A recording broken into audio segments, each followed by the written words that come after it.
자, 290페이지 귀족의 경제생활. 자, 귀족은 어떤 경제 기반을 가지고 있었냐? 일단 본인이 가지고 있는 토지가 있고요. 노비가 있고 나라에서 받은 토지도 있고. 자, 봅시다. 일단 이 사람이 공무원이다 그러면 과전을 받겠죠. 과전이라고 하는 건 전시과 월급 얘기하는 거고요.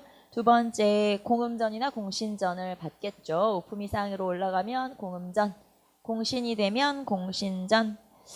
자, 거의 이 토지들은 자기 소유에 대해서 받는 경우가 많다라고 지금 적혀 있고요. 자, 그 다음에 녹봉제도가 실시되었다. 녹봉제도가 완성된 거는 문종 때. 그래서 원래는 수조권에다가 플러스 녹봉을 같이 받고 있다라는 거.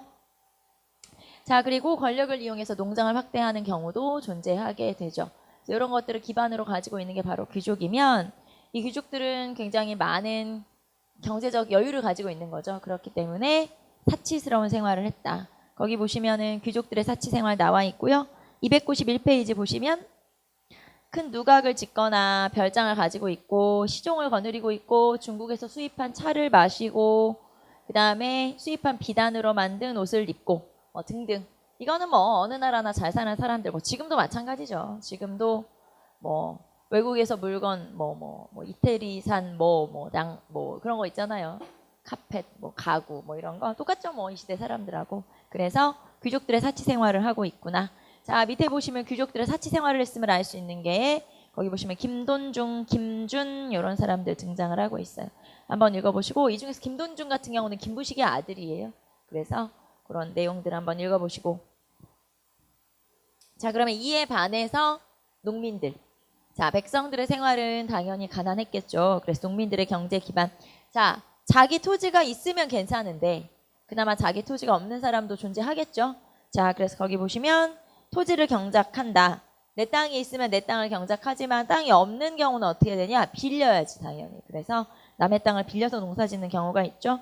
자, 그러면 남의 땅을 빌려서 농사짓는 경우에 만약에 국유지이다. 그러면 수확량의 4분의 1을 지대로 내고 그 다음 만약에 이게 사유지이다. 그런 경우에는 당연히 수확량의 2분의 1을 지대로 내겠죠. 그래서 그런 내용들을 우리 앞에 살펴봤던 거. 자, 그 다음에 뿐만 아니라 부녀자들이 비단, 삼배, 모시 등을 짜서 이걸 팔아서 생계 유지를 하기도 하고 자, 이런 식으로 가난한 생활을 했기 때문에 나라에서는 권농정책을 실시할 수밖에 없죠. 황무지를 개간하라고 한다든가 이런 권농정책을 실시했었다라는 거.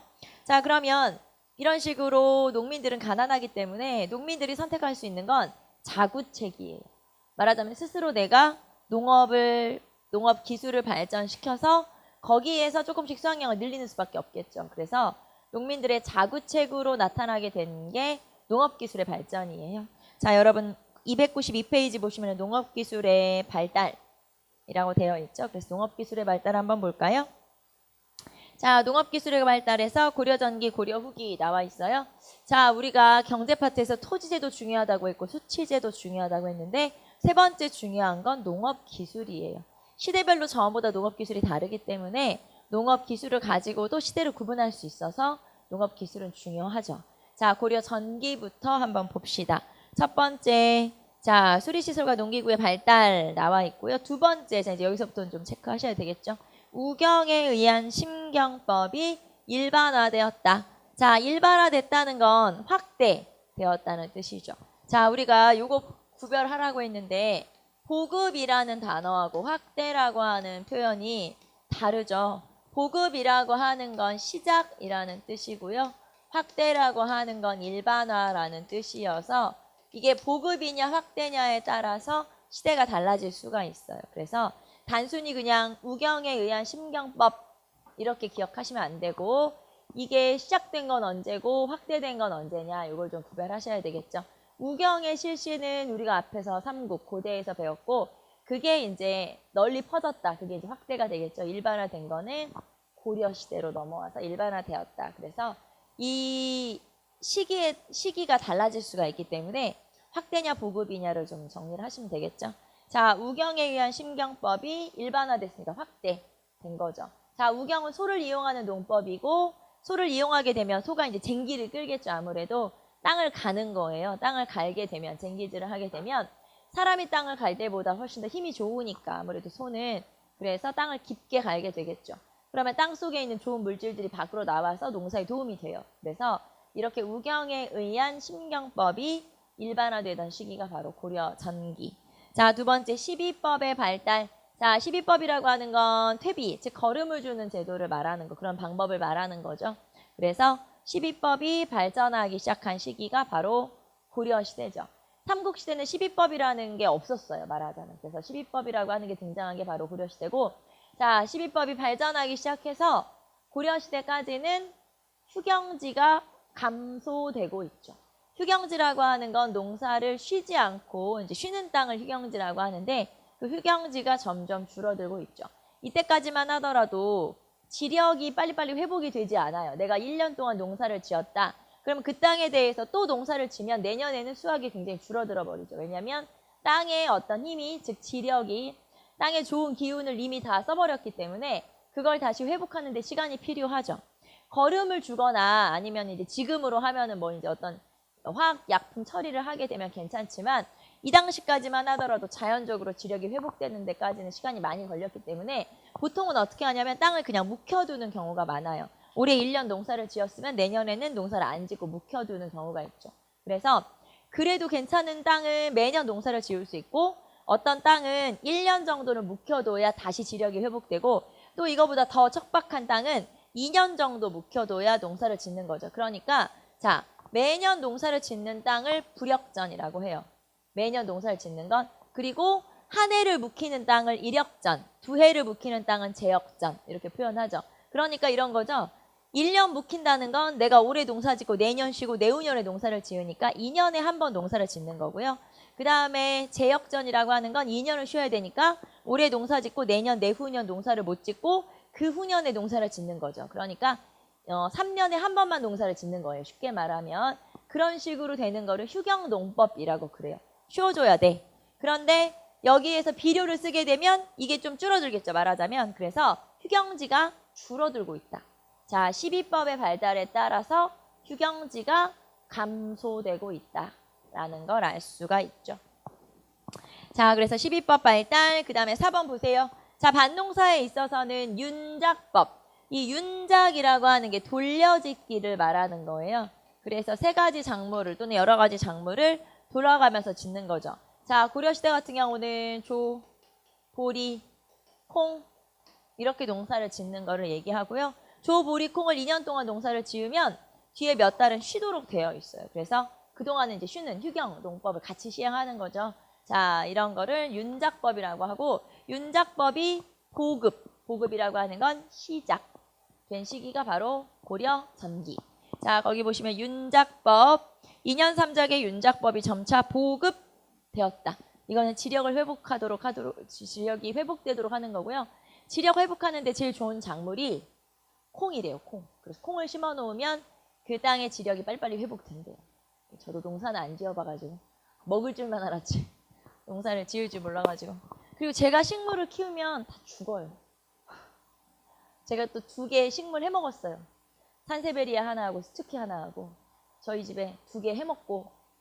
그래서 지금 숨 쉬는 거는 2개밖에 없다. 제가 전에 한번 얘기했죠. 우리 집에 숨 쉬는 거는 저하고 제 남편하고 2개. 나머지는 숨 쉬는 게 하나도 없어요. 다 무생물이야. 살아있는 애는 2개밖에 없어. 다 죽었어. 그래가지고 그 생일 선물로 받은 좀 몇 년 전에 생일 선물로 받은 좀 되게 큰 식물이었거든요. 얘가 갑자기 흐물흐물해지더니 색깔이 노랗게 변하더라고요. 제가 이제 너무 좀 바쁠 시기에 9월, 10월 막 그때 너무 8월, 9월, 10월 너무 정신없을 때 그때 물 주는 걸 잊어버렸나 봐요. 물은 나만 마셨지. 걔를 물을 안 줬네? 그래가지고 애들이 갑자기 색깔이 노랗게 변하더니 갑자기 진한 녹색에서 연두색이 되더니 나중에 노랗게 되더라고요. 그래서 물을 줬죠. 살아나겠지. 죽었어. 회생이 안 되더라고요. 그래가지고 그 선물한 언니가 얼마 전에 만났거든요. 물어보더라고요. 산세베리아는 잘 자라고 있니? 근데 차마 대답을 할 수가 없었어. 죽었다고 말을 못 하겠는 거예요. 그래서 뒤에를 얼버무렸지. 거짓말을 할 수는 없으니까. 예? 예, 그렇게 하고 그냥 넘어갔어. 그래가지고 그 언니 만나면 산세베리아 잘 크고 있냐고 맨날 물어보거든요. 절대 집에 초대는 못 하겠어요, 이제. 아니면 완전 범죄를 저지르는 거죠. 가서 새로 심어다 놓는 거지. 어디 화원 같은 데 가서 심어다가 완전 범죄를 하거나 아니면은 이제 집에서는 안 보는 걸로, 밖에서만 만나는 걸로. 아, 그래가지고 결국에는 제가 저희 집에 있는 화분 2개를 다 해먹었다는 거. 역시 식물은 안 되나 봐요. 식물은. 근데 이제 진짜 이런 게 있나 봐요. 나이를 먹으니까 별로 안 좋아했거든요, 그런 식물. 근데 집에 왠지 식물이 없으니까 좀 삭막해 보이는 그런 느낌이 들어서 아, 다시 사다 놔야겠구나. 이런 화분을 사다 놔야겠구나 하는 생각이 들긴 해요. 그게 확실히 나이를 먹으니까 그렇게 되나 봐요. 원래 어른들이 막 식물 같은 거 키우는 거 좋아하시고 그러잖아요. 요즘에는 반려식물이라고 하는 말이 있어요. 그러니까 반려동물 대신에 반려동물은 귀찮잖아요. 뭘 해줘야 되니까. 근데 반려식물은 뭐 물만 주면 되잖아요.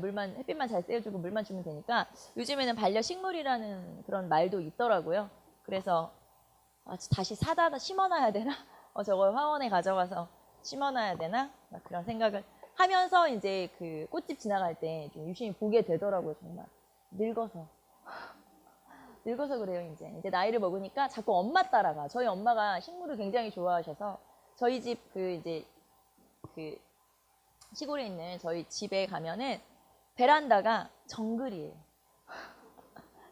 여러분 베란다에 귤나무 있는 집 봤어요? 저희 집에 귤나무가 있어요. 베란다에. 그래서 실제로 귤을 따요. 베란다에서 키우니까. 뭐 많이 나겠어요. 한 뭐 2-3개 나겠지. 근데 그 귤을 따고요. 그 다음에 집에 낑깡나무도 있어요. 그래서 그렇게 식물을 키우시더라고요. 이제 연세가 드시니까 점점. 그런 게 막 좋아지시나 봐요. 그래서 식물 같은 거 막 식물을 바라보면서 막 식물과 대화를 하시고 막 그래요. 점점 나이 먹으면서 엄마 닮아가는 것 같은. 어쨌든 자, 그래서 휴경농법까지. 자, 밑에 보시면은 고려의 농법 해가지고 사료도 한번 쭉 살펴보시고 사료 가지고 문제로 나오는 경우가 많기 때문에 책에 나오는 사료는 여러분하고 제가 같이 못 보더라도 여러분이 꼭 한번 읽어보시고 아, 이때 시기가 그렇구나 확인 한번 해보시고. 자, 후기로 넘어갑시다. 후기는 간척사업. 자, 간척사업이라는 건 갯벌 메꿔서 땅 만드는 거. 굉장히 과학기술을 요하는 것 같지만 고려시대부터 실시가 됐다는 거. 자, 몽골의 침입을 대비하기 위해서 강화도로 천도를 하게 되죠. 최우가 천도를 하죠. 자, 이 강화도로 천도했을 때부터 이 간척사업이 실시가 되죠. 간척이라고 하는 건 아무래도 이 조수간만의 차를 이용해야 되니까 이제 그런 차이가 큰 데가 좀 유리하기 때문에 강화도가 아무래도 유리하죠. 그래서 강화도 지역을 중심으로 간척사업이 고려 후기부터 실시가 된다는 거. 오른쪽에 보시면 지금 이 사진은 잘 구분은 안 되지만 아무튼 여기가 강화도예요. 그래서 아, 강화도에서 이 천도했을 때, 몽골 침입 때 천도했을 때 여기에서부터 간척사업이 시작되는구나. 이렇게 보시면 되겠죠. 자, 그 다음에 이양법의 보급. 자, 이제 드디어 중요한 내용이 나왔네요. 이양법이 보급은 시작된 거죠. 자, 남부지방 일부에서 중국에서의 이양법, 이제 수경농법이죠. 말하자면 그전에는 이렇게 보시면 돼요. 보통 우리가 논하고 밭을 구별하는 게 여러분이 이거 논이다, 이거 밭이다 이렇게 딱 구별하는 게 논은 물이 채워져 있는 거 보통 우린 논이라고 하고 그냥 땅에다가 뭐 어떤 작물을 심는 거는 밭이라고 하잖아요. 그런데 고려시대까지만 하더라도 논밭의 구분이 뚜렷하게 되기가 어렵죠. 왜냐하면 벼를 심어도 이렇게 물을 채워서 심는다거나 그런 게 아니기 때문에 그러다가 이제 수경농법 말하자면 우리가 알고 있는 그 논이라는 개념이 등장을 한 게 이때부터라고 보시면 돼요. 그래서 이때부터 남부지방 일부에서만 아직까지 전국으로 확대된 건 아니고요. 남부지방 일부에서만 드디어 시작만 된 거죠. 보급만 된 거예요. 자, 그래서 이양법의 보급. 그 다음에 3번 농상지표. 자, 농상지표를 거기 보시면 소개라고 되어 있어요. 그럼 농상지표는 우리 책일까요? 아니면 중국 책일까요? 중국 책이란 얘기죠. 이거는 우리가 쓴 게 아니고 가지고 들어온 거예요. 중국 화북지방의 농법을 소개한 농상지표라고 하는 책을 소개만 한 거다. 이거 우리 게 아니고 그래서 가지고 들어온 거죠. 자, 그 다음에 목화씨의 전래. 이건 뭐 우리 너무 잘 아는 문익점이 가지고 들어온 거고요. 자, 문익점이 중국에 갔다가 씨를 가지고 들어왔어요. 이때는 씨만 가지고 들어왔기 때문에 이게 실제로 작물이 자랄지 안 자랄지는 길러봐야 알겠죠. 자, 이 문익점이 가지고 온 목화씨를 문익점이 자기 장인어른인 정천익이라고 하는 사람한테 줬고 그 사람이 이제 쉽게 말하면 기르는 시도를 한 거고 자 성공을 한 거예요 말하자면. 그래서 이게 점점점 많아져서 결국에 조선 전기 가면 전국적으로 확산되면서 의생활이 개선되죠. 자 그래서 여기서는 목화씨 전래 또는 목화 재배 성공까지만 체크해 보시면 되겠죠. 자 그래서 정천익이라고 하는 사람. 자 그 다음에 농민의 몰락. 그러면 이렇게 뭔가 농법을 막 개량을 하고 있는데 이거 자구책이었죠. 스스로 잘 살기 위해서. 그러면 이렇게 농법을 개발했으면 다 잘 살아야지. 하지만 그런 건 아니죠. 그래서 여전히 농민들은 가난하고 몰락을 하더라. 그래서 농민의 몰락 이런 경우가 있죠. 이제 수탈을 당하죠. 귀족이라든가 이런 사람들한테 수탈을 당하기 때문에 결국에 농민들은 몰락하게 되죠. 자, 그래서 농업기술의 발전 한번 체크해 보시고 자, 그 다음에 수공업의 발전 한번 봅시다. 자, 고려 수공업은 아주 뭐 발전을 많이 하거나 그런 단계는 아니에요. 그래서 우리는 어느 정도 기억하시면 되냐면 자, 거기 수공업의 구분에서 두 번째 줄 보시면 되겠죠. 자, 고려 전기에는 관청수공업, 소수공업 중심, 고려 후기에는 사원수공업, 민간수공업 중심. 자, 고려 전기에는 관청수공업, 소수공업 중심이죠. 자, 그럼 관청수공업 뭐냐? 말 그대로 수공업자, 장인이라고 하죠. 수공업자가 관청에 등록이 되어 있어요. 쉽게 말하면 명단, 장부 이런 거를 관청에서 가지고 있으면 그 사람들을 필요할 때 불러요. 야 와서 일 좀 해. 물건 좀 만들어. 자 그래서 그 사람은 부역의 형태로 일을 해서 물건을 만들어서 국가에 납부하는 그런 형태로 되어 있죠. 즉 관청에서 수공업자를 통제하는 거죠. 이런 걸 관청수공업이라고 그래요. 자 밑에 보시면 293페이지 공장안. 수공업자의 명단인 공장안에 등록이 되어 있고 이 사람들을 불러서 부역의 형태로 일을 시켜서 물건을 만들도록 하는 거죠. 그래서 나라에서 필요한 물건을 만들어서 납부를 해라. 이런 식으로 운영하는 거. 즉 관청에서 수공업자를 통제하는 거, 등록을 시켜두는 거 이런 걸 관청수공업이라고 하고요. 자, 그 다음에 소수공업. 자, 소수공업은 향, 부곡, 소 중에서 소. 자, 여기에서도 물건을 만들어서 나라의 곡물로 바치게 되어 있죠. 자, 여러분 294페이지 보시면 소에서는 금, 은, 철, 구리, 각종 금속 같은 것들을 주로 생산해서 자, 생산했고 그다음에 실, 종이, 옷감, 먹, 차, 생강 등을 생산해서 곡물로 납부했다. 그러니까 이런 걸 만들어서 나라에 바쳤다 이 말이에요. 그래서 주로 우리가 앞에서 향, 부곡, 소 할 때 향과 부곡에서는 농업에 종사하고 소에서는 수공업에 종사한다. 그래서 소에서는 물건을 만들어서 나라에 납부하도록 되어 있죠. 자, 그 다음에 사원수공업, 사원은 절이 되겠죠. 아무래도 고려시대는 불교가 융성했었기 때문에 불교, 즉 절에 사람들이 많이 모이고요. 뭐 연등회라든가 팔간회라도 하게 되면 아무래도 이런 절에 사람들이 많이 왔다 갔다 하겠죠. 그렇게 되면은 여기가 이제 상업의 중심지가 되는 거고 그럴 때 물건을 만들어서 팔게 되면 당연히 이득이 생기겠죠. 그래서 사원에서 스님들을 중심으로 물건을 만들어서 팔도록 하는 거죠. 자, 거기 보시면 사원에서는 기술 좋은 승려와 노비가 배, 모시, 기와, 술, 소금 등을 만들어 팔기도 한다. 요즘에도 뭐 절에서 소금이라든가 또는 또 뭘 팔죠? 뭐 저는 절에서 한 번은 김치를 담가서 파는 걸 봤어요. 강화도 어디로 놀러를 갔는데 강화도 무슨 절에서 순무김치라고 하는 게 있어요. 강화도 특산물이에요. 무 중에서 약간 아린 맛을 내는 빨간 무가 있어요. 순무라고 하는. 있어요, 그런 게. 그런 거를 그 강화도에서만 나는 거니까 그걸 가지고 김치를 담가서 깍두기를 팔더라고요. 그래서 너무 신기해가지고 한 통 사와봤죠. 네. 사왔어요, 그냥. 먹었어요. 맛은 뭐, 그게 이제 독특한 맛이기 때문에 뭐 맛이 있고 없고 이런 개념은 아니에요. 그냥 한번 먹어본 거죠, 어떤지. 좀 독특하긴 해서 무가 약간 우리가 알고 있는 그 무하고 조금 달라요. 아삭거리는 게 조금 다르고 맛도 조금 다르고. 나중에 한번 강화도 가시면 한번 드셔보세요. 강화도 가서 음식점에 가면 다 있어요. 순무김치라고 하는 게 다 있으니까 한번 먹어보세요. 자, 그 다음에 민간수공업. 민간수공업은 그냥 농촌에서 농민들이 필요한 물건을 만들어서 파는 그런 걸 민간수공업이라고 하죠. 자, 그래서 고려 전기에는 관청수공업, 소수공업, 고려 후기에는 사원수공업, 민간수공업 이런 식으로 운영이 되죠. 자, 그다음에 이제 상업 갑시다.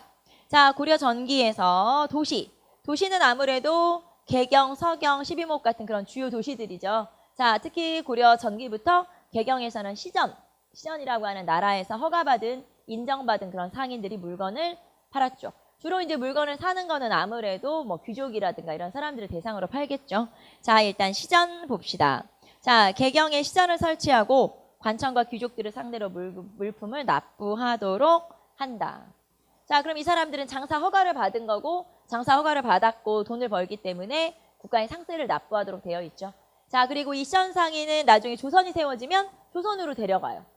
그래서 서울에서 시전을 또 열도록 하게 되죠. 그게 바로 나라에서 허가받은 공식 상인인 핵심 상인인 시전. 자, 그 다음에 주요 도시에는 또 관영상점이라고 하는 게 만들어지죠. 자, 개경, 그 다음에 서경, 동경 등 대도시에 설치를 하게 되죠.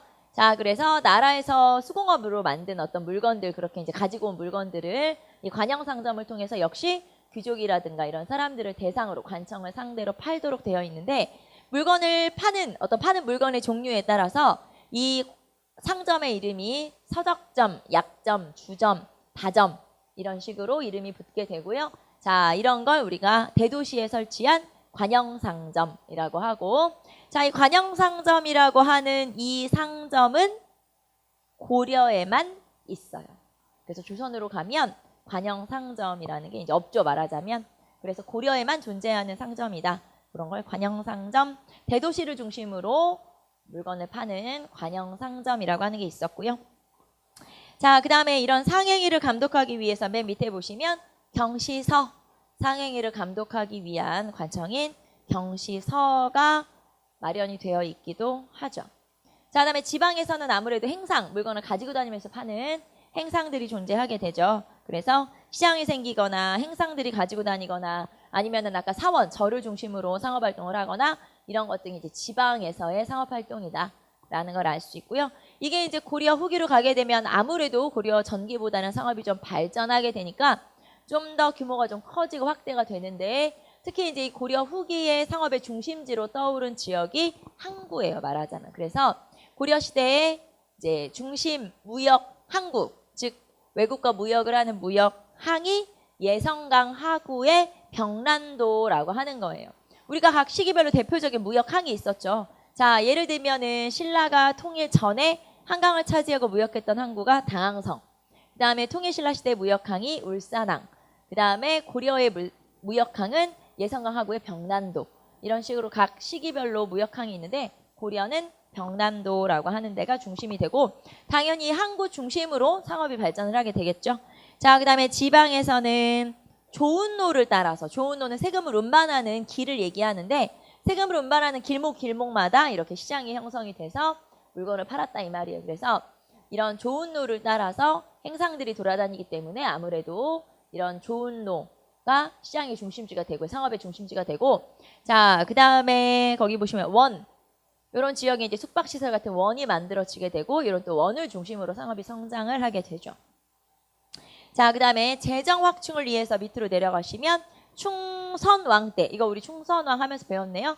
충선왕 때 소금과 철의 전매 제도를 실시하는데, 자, 이런 소금의 전매제 실시를 위해서 우리가 앞에서 배웠죠. 가견법이라고 하는 게 실시됐고요. 그 다음에 이거를 실시하기 위해 관청으로 의염창이라고 하는 게 설치됐죠. 가견법 실시, 의염창 설치. 그래서 소금과 철의 전매제도와 관련된 관청과 제도라고 볼 수가 있죠. 자, 그 다음에 한 잔에 넘기시면, 자, 나머지 읽어보시고 그 다음에 화폐주조와 고리대의 유행 봅시다. 자, 고려시대는 우리나라에서 처음 만들어진 화폐가 드디어 이제 여기서 등장을 하게 되는데, 우리나라에서 가장 오래된 화폐, 가장 먼저 만들어진 화폐가 고려 성종 때 처음 만든 건원중모라고 하는 화폐가 있어요. 이게 우리나라 전체에서 최초로 만든 화폐죠. 오른쪽에 보시면 건원중모 나와 있고요. 자, 요거는 고려 성종 때 만든 철전이에요. 철전이라고 하는 건 철로 만든 그런 돈을 우리가 철전이라고 하죠. 보통은 동전이죠. 동전은 구리를 베이스로 하기 때문에 동전이라고 하고요. 얘는 철로 만들었으니까 철전.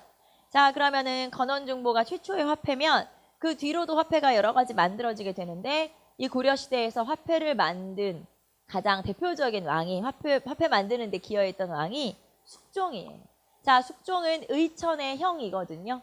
자, 의천이 송나라 유학을 갔다 오면서 이 중국에서 돈을 쓰는 걸 봤고 그게 굉장히 유용해 보이더라. 그래서 돌아와서 왕에게 건의를 해서 이 숙종 때는 화폐를 굉장히 다양하게 여러 개 만들게 돼요. 자, 의천의 건의에 따라서 주전도감을 설치하고 주전도감에서 여러 가지 화폐, 해동통보, 사만통보 이런 여러 가지 화폐들을 만들어내게 되는 게 숙종 때. 자, 거기 보시면 숙종 때 의천의 건의에 의해서 주전도감이 설치돼서 화폐를 만들었다. 자, 어느 왕 때? 숙종 때 주전도감이 설치돼서 여기에서 다양한 화폐를 만들었고요. 이때 만든 여러 가지 화폐 중에서 좀 독특한 화폐, 굉장히 고액의 화폐가 있어요. 은으로 만든 은병, 즉 은화인데 이거를 은병 또는 활구라고 하죠. 자, 그래서 오른쪽에 보시면 은병, 활구 나와 있죠. 나머지 한번 읽어보시고 숙종 때 화폐를 많이 만들었다. 자, 그리고 결론은 화폐를 이렇게 많이 만들었으면 뭐하냐? 유통은 안 된다. 그래서 제대로 쓰이지는 않았다라는 거. 만들기만 한 거예요, 말하자면. 그래서 화폐 유통은 좀 부진하다라는 걸 알 수가 있고 이제 나라에서는 관영상점 같은 데서 화폐를 사용하도록 했죠. 하지만 그게 잘 지켜지지는 않지. 당연히 일반 백성들은 현물, 쌀이나 옷감 같은 현물들을 이용을 하게 되니까.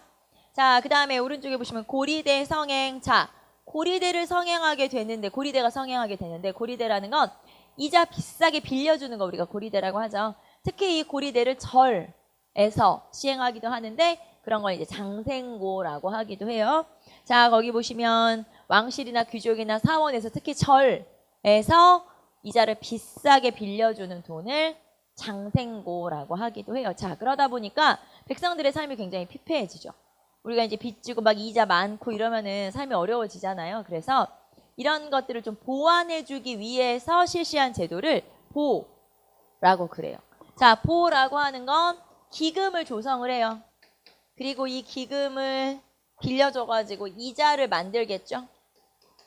자, 그리고 이 이자를 가지고 어떤 공적인 공공사업을 하는 거. 자, 기금을 마련해서 거기서 나오는 이자를 가지고 어떤 공적 사업을 하는 거. 이런 시스템을 보라고 하고 보는 어떤 일을 하느냐에 따라서 이름이 다 다르긴 한데 오른쪽에 밑에 보시면은 이름이 쭉 나와 있죠. 사실 이름을 외울 필요는 없어요. 의미는 별로 없었는데 이 중에서 여러분이 요 정도는 알아야 된다라고 하는 게 제위보. 자, 제위보는 고려 광종 때 빈민을 구제하기 위해서 만들었던 보고요. 자, 나머지 이름 한번 쭉 보시면 학교 지원하면 학보, 그 다음에 팔관을 지원하면 팔관보, 그 다음에 경전 만드는 데 쓰면 경보, 그 다음에 승려들의 장학재단을 쓰면 광학보. 이런 식으로 다 하는 일에 따라서 어떻게 역할이 이름이 좀 달라지죠. 한번 쭉 읽어보시고 보라고 하는 게 원래는 고리대를 보완하기 위해서 고리대의 어떤 나쁜 점들을 보완하기 위해서 만들었다. 하지만 이것도 역시 나중에 고리대화 돼버려요. 결국에는. 그래서 이제 아주 잘 운영되지는 않죠. 끝까지. 그래서 보라고 하는 게 있다. 이 중에서는 제위보 정도가 가장 중요하니까 알아두시면 되겠죠. 자, 그 다음에 한 장 넘기시면 무역활동 나와 있죠. 무역활동. 자, 무역활동 한번 보시면 자, 무역활동 한번 봅시다. 첫 번째 공무역 중심이다. 네, 당연히 고려시대는 공무역 중심이고요. 자, 주로 공무역 중심으로 이루어지고 국제무역항으로 활용된 곳은 병란도. 자, 예산강 하구의 병란도가 국제무역항으로 활용이 되죠. 자, 그러면은 대외무역의 발달 밑에 내려오시면 자, 이 고려 주변의 여러 나라들과 무역을 다양하게 하는데 이 중에서 가장 무역이 활발하게 이루어진 나라가 당연히 송나라. 그리고 이 송나라를 통해서 아라비아 상인들까지도 드나들기도 하죠. 그래서 송나라와 가장 교류가 활발하고 고려라고 하는 나라는 굉장히 개방적인 국가예요. 그렇기 때문에 거란하고 물론 전쟁도 했지만 거란하고도 무역, 그 다음에 여진하고도 무역, 이렇게 무역이 이루어지기도 하죠. 그래서 각 나라별로 무역이 이루어졌다라는 거, 여러 나라들과. 자, 이제 여러분은 뭘 기억하시면 되냐면 무역품, 네, 무역품을 좀 기억하시면 되고요. 자, 일단 송과의 무역 먼저 볼까요? 송나라와의 무역에서 가장 큰 부분을 차지했죠. 송나라가. 일단 수입품, 수출품 먼저 한번 봅시다. 자, 수입품 같은 경우는 아무래도 중국에서는 기본적으로 중국에서 잘 만들고 우리나라 사람들이 좋아하는 게 비단, 서적, 약재, 도자기 이런 것들이에요. 그래서 기본적으로 이런 것들을 주로 사오고, 자, 그다음에 우리는 뭘 팔았는지 볼까요? 우리가 잘 만드는 수공업품 같은 걸 팔았겠죠. 종이, 인삼, 화문석 이런 거부터 시작해서, 자, 그다음에 토산물 같은 것들을 팔았다. 특히 고려의 종이와 먹의 질이 뛰어나다라는 게 나와 있고요. 자, 그다음에 무역로 한번 봅시다. 무역로. 자, 무역로는 북송, 남송 이렇게 나눠져 있는데, 자, 원래 전반기에는 송나라가 우리나라와 무역을 하던 무역로가 거기 보시면 북송 때 병란도에서 옹진으로 산둥반도로 덩저우로 이렇게 내려가는데, 자, 남송시대. 이 남송이라고 하는 게 여진족이 금나라 세우고 거란을 멸망하고 나서 송나라를 아래로 밀어내버리죠. 그리고 나서 남송시대가 된 거예요. 그러니까 전반기는 북송, 후반기는 남송 이렇게 보시면 되죠. 그래서 북송은 주로 거기 보시면 북송 때는 옹진이나 산둥반도로, 자, 그런데 남송으로 넘어가면 남송 때에서는 이제 군산이나 흑산도, 이제 우리나라로 하면 남해안 쪽이죠. 그리고 민정으로. 그래서 이렇게 북송과 남송일 때 약간 무역로가 다른 거는 이제 말 그대로 송나라 위치가 달라져 버렸기 때문에 무역로가 이렇게 달라질 수밖에 없죠. 그래서 한번 읽어보시고, 자, 그 다음에 거란과 여진 여러분 지도에도 나와 있죠. 뭘 주고 뭘 가져갔는지 한번 보세요. 자, 얘네들은 모피나 은 같은 걸 가지고 오죠. 그리고 농기구나 식량이나 서적이나 이런 걸로 바꾸어 가기도 하고요. 자, 일본하고 무역이 활발하지는 않았어요. 자, 일본하고 무역은 활발하지는 않았다. 하지만 무역품 먼저 한번 봅시다. 유황이나 수은을 가지고 와서 일본 애들이 우리나라에서 뭐 식량이라든가 인삼이라든가 이런 것들과 바꾸어 갔었죠. 그래서 일본하고는 무역이 그렇게 활발하지는 않았다. 자, 그 다음에 송나라를 통해서 아라비아 상인도 우리나라에 드나들게 되죠. 아라비아는 서역인이라고 하죠. 우리가 대식국이라고도 불렀었고, 그래서 이런 인도나 아니면 동남아시아 지역, 이슬람 쪽이죠. 말하자면 동남아시아 아니라 서남아시아 지역, 이 지역의 사람들이 바로 아라비아 상인들이고요. 이 사람들은 이 국제무역을 통해서 우리나라를 외국에 소개하기도 하는데, 서양에 코리아죠. 꼬레라는 이름으로, 고려라는 이름으로 서양에 우리나라를 소개하기도 했던 게 바로 이 아라비아 상인들. 자, 그 다음에 원간섭기. 자, 이제 시간이 지나서 원간섭기로 넘어오면 원래 고려라고 하는 나라는 주로 공무역 중심이었죠. 그런데 원간섭기로 넘어가면 사무역 중심으로 어느 정도 바뀌게 되죠. 그래서 다시 사무역이 좀 활발해지는 시기가 바로 원간섭기의 무역이구나 라는 걸 알 수가 있죠. 그래서 대외무역 한번 읽어보시고요. 거기 보시면은 제국대장공주가 물건을 강남으로 수출해서 이득을 얻기도 한다. 제국대장공주 여러분 기억나요? 제국대장공주가 우리나라에 처음 시집온 공주, 그러니까 충렬왕의 와이프이면서 충선왕의 엄마, 그게 바로 제국대장공주고, 이렇게 이제 우리나라에서 나는 물건을 가지고 무역을 해서 이득을 얻기도 했었죠. 자, 그런 내용들 나와 있고, 자, 그 다음에 한 장 넘기시면 이제 중세의 사회 나와 있죠. 중세의 사회. 자, 중세의 사회 봅시다. 거기 보시면은 고려의 신분제도 나와 있죠. 특징만 한번 살펴볼까요? 특징만 한번 봅시다. 첫 번째, 문벌귀족 사회. 고려는 아무래도 문벌귀족 사회, 문벌 가문이죠. 가문을 중시하는 귀족들로 이루어져 있다. 그래서 문벌귀족 사회. 두 번째, 개방적 사회. 자, 신분 상승이 가능한 사회를 개방적 사회라고 해요. 그래서 우리나라 사회는 점점점 개방적인 사회로 바뀌죠. 즉, 고대, 삼국시대보다는 고려가 개방적이고 고려보다는 조선이 개방적이에요. 여러분 언뜻 이해가 안 될 수 있어요. 고려는 폐쇄적인 것 같은데 아니고 뒤로 올수록, 그러니까 지금 현대로 올수록 점점점 개방적으로 바뀌어서 이런 거예요. 고려보다 왜 조선이 개방적이냐면 고려라고 하는 나라는 그전보다는 개방적으로 바뀌었지만 내가 어떤 집안에서 태어나냐, 아까 귀족 중심이라고 했잖아요. 그러니까 아무래도 우리 친족의 사회가 더 중요한 거예요. 친족의 어떤 위치가 더 중요한데 조선이라고 하는 사회도 물론 뭐 조선도 나중에 뒤로 갈수록 점점점 양반 중심으로 바뀌긴 하지만 처음에는 이제 조선이라는 나라가 더 능력 위주거든요. 능력을 더 중시하는. 그래서 보통 우리가 고려는 귀족제 사회라고 표현하지만 조선은 관료제 사회라고 표현을 하는 게 내가 능력에 따라 시험을 봐서 관료가 되면 되는 거예요. 근데 고려는 내가 어떤 집안에서 태어나느냐가 일단 더 중요한 사회. 그렇기 때문에 고려는 조선보다는 좀 더 덜 개방적인 거고 이전 사회보다는 개방적. 그러니까 점점점 여러분이 현대로 올수록 더 개방적으로 변하는구나. 이렇게 기억하시면 되죠. 그래서 여기서 개방적이라고 하는 건 그전 시대보다는 개방적이었다는 얘기겠죠. 그래서 그전에 고대는 아무래도 골품제도가 있어서 폐쇄적이었는데 여기서는 그래도 신분 상승이 가능해. 그런 뜻이죠. 자, 그 다음에 당연히 신분 상승 가능. 자, 그 다음에 네 번째는 대가족 중심 사회. 자, 고려의 가족 단위는 대가족 단위였어요. 그래서 이런 대가족 제도가 굉장히 중요하게 여겨지는 그런 사회. 그래서 형벌 중에서 가장 좀 심하게 처벌하는 내용 중에 하나가 불효죄예요. 불효하는 죄를 굉장히 심하게 처벌한 이유가 대가족 중심 사회였었기 때문이고요. 자, 그 다음에 본관과 성의 보편화라고 하죠. 본관이라고 하는 건 보통 여러분 본관이 뭐냐 물어보면 저 같은 경우는 제 본관이 한양이에요. 한양. 서울이죠. 서울. 그러니까 제가 서울조씨인 거죠. 말하자면. 자, 그래서 본관이라고 하는 건 지방 호족들이 자기 지역을 본관으로 사용을 하기 시작하죠. 그래서 본관제도가 이제 정착이 된 거죠. 거기 보시면 자, 귀족부터 평민에 이르기까지 성씨를 갖게 되고 고대에서는 지배층만 성씨를 가지고 있었거든요. 그런데 이제는 평민까지 성씨를 갖게 되고요. 그 다음에 주로 토성. 그래서 호족이나 이런 사람들이 자기 지역을 이렇게 본관으로 삼는 경우가 있다. 그래서 이런 것들이 보편화되는 시기, 이런 게 바로 고려시대인 거죠. 그래서 고려시대 신분의 특징만 한번 살펴봤고요. 우리는 잠깐 쉬었다가 이제 본격적으로 좀 들어가 보도록 합시다. 시간이 애매하니까 그냥 여기서 쉬고 끊어서 사회 파트부터 다시 하도록 할게요. 자, 잠깐 쉽시다.